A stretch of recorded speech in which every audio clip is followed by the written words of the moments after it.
This is a short summary of a great book I just finished reading by Adam Grant called Give and Take. Give and Take is a great encouragement to those of us who are tempted to embrace the false dichotomy in the business world of either becoming a victor or a victim. He starts by defining three major actors in your working life.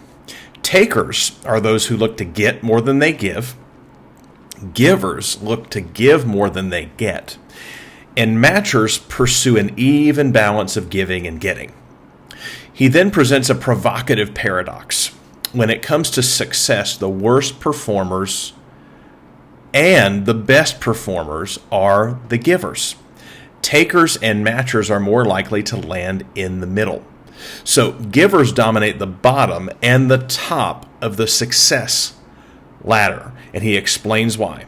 In the second portion of his book, he explains how to become an other-ish giver rather than simply a selfish giver. So the other-ish is successful, whereas the selfless giver tends to get to the bottom of the pile. Other-ish givers help with no strings attached. They're just careful not to overextend themselves along the way. And they keep an eye out for takers. Selfless givers tend to become doormats and are prone to burnout. Now, successful givers or other-ish givers are every bit as ambitious as takers and matchers. They simply have a different way of pursuing their goals.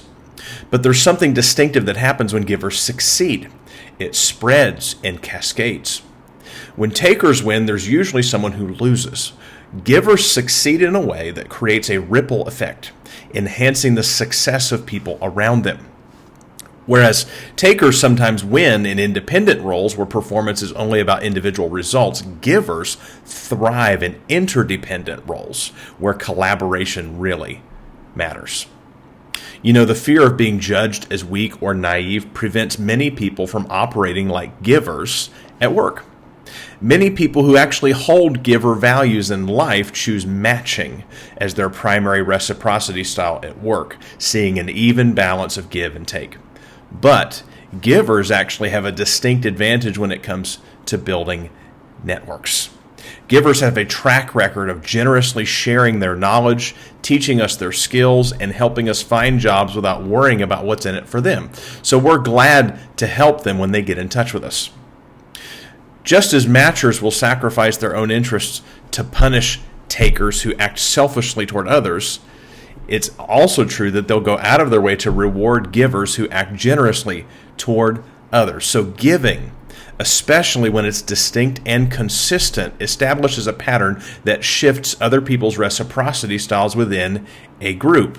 It turns out that giving can actually be contagious. It can affect both matchers and takers to be more ethical in their interactions. Giving spreads rapidly and widely across social networks. Now, this is just a hack for people who maybe have found yourself on the wrong side of deals because you actually do have talent, and many of you do. Talented people tend to make others jealous, placing themselves at risk of being disliked, resented, ostracized, and undermined if you try to stand out. But if these talented people are also givers, they no longer have a target on their backs. Instead, givers are appreciated for their contributions to the group. So there's a general summary of the book Give and Take. Man, read it. Find his TED Talks. Adam's a great guy, but here's just a short summary of the book so you can get what you can and hopefully benefit from it. Thanks.